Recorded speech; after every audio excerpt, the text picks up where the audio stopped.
नमस्कार जय जगन्नाथ आपण मानक स्वागत करुच्ची Utkal job and study channel को देखंतु 2023 मसीह जो आपणकर पोस्ट आसीथिला आपणकर आरआई आईसीडीएस आपणकर एआरआई अमीन एवं एसएफएस जो आपणकर पोस्ट आसीथिला से पोस्ट रे आपणकर जो एग्जाम आपणकर होइतिला जो आपणकर प्रीलिम एग्जाम आपण फर्स्ट प्रीलिम एग्जाम आपणकर कैंसिल हेगी जो सेकंड जो आपणकर प्रीलिम एग्जाम टी आपणकर हेची अक्टोबर 8 रु आपणकर नवेम्बर आपणकर 13 मध्य जो आपणकर प्रीलिम एग्जाम टी ताहार रेजल्ट आपणकर आंसर की तो आपणकर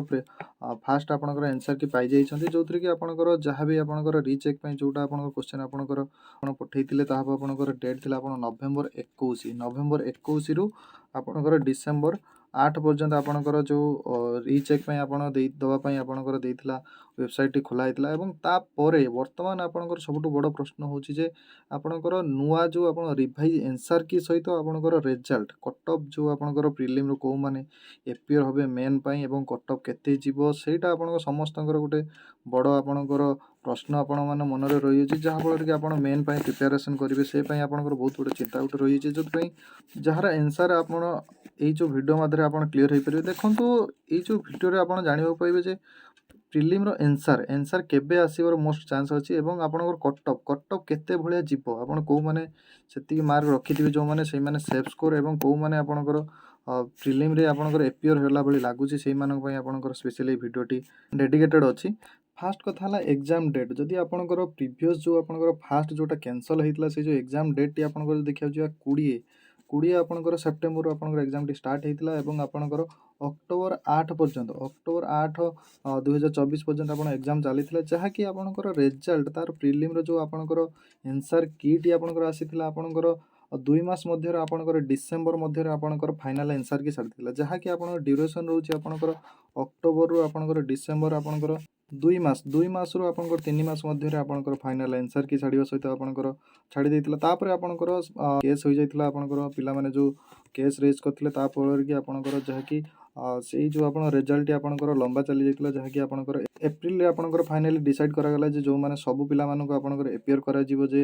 एग्जाम दवा पई जो माने होची प्रीलिम देइचंदी सेमाननको समस्त को मेन दवा पई आपणकर एपियर करा जिवो जहाँकि एप्रिल मास डिसाइड करा गला कोर्ट द्वारा ऑर्डर दिया हला किंतु से फल रे कि आपणकर कोन हला ना वर्तमान जदि सही हिसाब रे देखिया जा तो आपणकर नवेम्बर रे आपणकर एग्जाम सरीची नवेम्बर रु आपणकर डिसेंबर आपण 2 मास होची डिसेंबर तो वर्तमान सरीबा को बसलानी जेहेतु तो आपणकर वर्तमान बहुत चांस कम अच्छी जेहेतु डिसेंबर रे बहुत गुड़ी आपणकर छुट्टी रोची लास्ट रे आपणकर डिसेंबर 31 रे आपणकर छुट्टी रोची तापर डिसेंबर 25 बहुत गुड़ी आपण छुट्टी जेहेतु रही जाउची तो बहुत चांसेस कम अच्छी जे आपणकर डिसेंबर रे रिजल्ट आसीबार किंतु प्रोबेबिलिटी देखा जाउची जे जनवरी डिसेंबर लास्ट रे आपणकर रिवाइज आपणकर आंसर की छाड़िबार चांस अछि एवं जनवरी फर्स्ट वीक किंबा सेकंड वीक रे आपणकर फाइनली आपणकर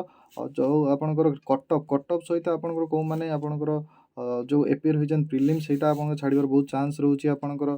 जनवरी आपणकर सेकंड वीक सुधा आपन छाड़िबार चांस रहउची जहा फल कि आपणकर गुटिए मास मैक्सिमम आपणकर गुटिए मास रु 2 मास आपन टाइम दबो आपणकर जो आपणकर प्रीलिम जो माने क्वालिफाई करछन मेन दबा पई सेमानको मैक्सिमम 1 मंथ रु 2 मंथ सेमानको टाइम दबो जे आपणकर मेन आपणकर एग्जाम दबा पई आपणकर टाइम दिया जिवो तापर अन्य गुडी को प्रोसेस आपन रहिछि स्किल टेस्ट रहिछि तापर आपणकर डॉक्यूमेंट वेरिफिकेशन एवं तापर विभिन्न प्रोसेस रहिछि जहा फल 2026 सुधा आपणकर प्रोसेस पूरा कंप्लीट करबा टारगेट काहेकि ना बहुत दिन हो गेलानी 2023 रु वर्तमान पर्यंत बहुत दिन हो गेलानी जो फॉर्म टी भारिबार तो सेति देखिया गले बहुत टाइम जेहेतु नहीं सारी तो वर्तमान ओडीपीएस आउ सेमिति अधिक दिन नवा पई चाहू नाही तो सेति वर्तमान प्रोसेस को से जल्दी सारिया पई चेष्टा करछंती जहा फल कि जनवरी सेकेंड वीक सुधा आपण भाबी नियंतु जे रिजल्ट आपन काढिबार सेमान चांस देखिया गले एटा आपनकर कोनोसी ऑथेंटिक आपनकर जो नोटिफिकेशन नाही किंतु जो प्रीवियस आपन डाटा देखिया गले या पूर्व थरो जोटा कैंसिल हो गला सेही जो प्रीवियस डाटा अनुसार आपनकर देखिया गले तो प्रीवियस डाटा रे जेहेतु रहिछि आपनकर 2 मास रु आपनकर 3 मास मध्य रे आपनकर फाइनल रिजल्ट आपन काढी देथिले सेही हिसाब रे देखिया गले आपन नवेम्बर रु आपनकर नवेम्बर डिसेंबर जनवरी तो 3 मास रो आपनकर गैप रहि जाउछि सेही 3 मास मध्य रे आपनकर रिजल्ट छाड़िबा पई समाने सही अनुसार आपण प्रिपरेशन चली दरकार जहाँकि आपणकर जे मेन पई आपण केते मार्क रहिले आपणकर जो प्रिपेरेसन आप कंटिन्यू करेंगे सेटा भी आपर गोटे बड़ द्वंद्व रही। देखो यूआर पिला माने जेते जेहेतु आपणकर यूआर रोचे तो क्वेश्चन आपणकर सेते भी आपणकर शिफ्ट वाइज क्वेश्चन भेरी कर तो नॉर्मलाइजेशन मार्क समस्त शिफ्ट वाइज चेंज हम किंतु एटा हूँ आप ऑथेंटिक किसी नहीं किंतु जेहेतु प्रेडिक्शन करके आम कौ हिसाब से पाठ पढ़िया से अनुसार गले पाठ पढ़िया गले सीटा आपणकर सब कौन भी माने वृथारे जीवनी तो से आप जो मैंने यूआर रे जो मैंने रोचंती से आपणकर 70 ରୁ 72 जो मैंने मेल कैंडिडेट रोचंती आपणकर जो मेल कैंडिडेट रोचंती यूआर रे एवं आपणकर फीमेल जो मैंने से 60 ରୁ 64 कि 60 ରୁ 65 भितर जो मैंने रोचंती फीमेल कैंडिडेट से माने ही आपणकर मेन मोस्टली आप लगे दरकार कहीं बहुत कम दिन रहा मेन दवाई टाइम बहुत कम रहा हाथ में एवं आपन एससीबीसी जब देखा जा तो आपणकर जो मैंने कि मेल कैंडिडेट से 65 ରୁ 70 जो मैंने रखी एवं आप फीमेल कैंडिडेट जो मैंने से हूँ 55 ରୁ 60 जो मैंने रखी से मोस्टली आप सेफ स्कोर गोटे प्रकार सेफ स्कोर रही से निहाती लगे दरकार जे हूँ आपणकर मेन आप लगे दरकार कहीं बहुत कम दिन आप हाथ में रही जो मैंने एससी पिला देखा जा तो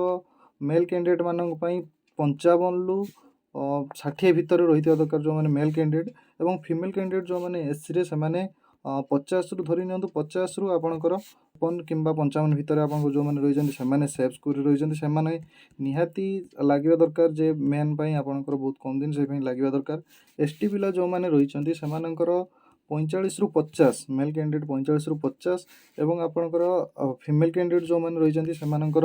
40 ରୁ 44 जो मान रही से मोस्टली लगे दरकार आपणकर मेन आपणकर बर्तमान पढ़ा स्टार्ट कर दरकार जहाँफल कि आपणकर बहुत कम दिन भितर आप टोटल सिलेबस मेन सिलेबस आप रिवाइज करेंगे जहाँकि आपन को हेल्प कर बहुत कम दिन भितर आपन को एग्जाम अपेयर कर नेक्स्ट जो आपणकर फाइनाली यहाँ तो आपंकर हूँ जे आपणकर गोटे प्रोबाबिलिटी जे एबे हेई पारे फाइनल नोटिफिकेशन जेबे आसीबो तार फास्ट अपडेट जानापी मो चैनल टी को आप सब्सक्राइब कर साइड थे बेल आइकन को क्लिक कर रखुँ जहाँफल कि नेक्स्ट जहाँ भी आपणकर क्वेरी थी आप कमेंट मध्यम कि आपणकर टेलीग्राम चैनल मध्यम आप पचारि पारे जहाँकि आप डिस्क्रिप्शन बॉक्स में पाइबे और चैनल को सब्सक्राइब कर रखुँ जहाँकि नेक्स्ट ये आपणकर अपडेट गुड़िक सर्वप्रथम पाइबा धन्यवाद।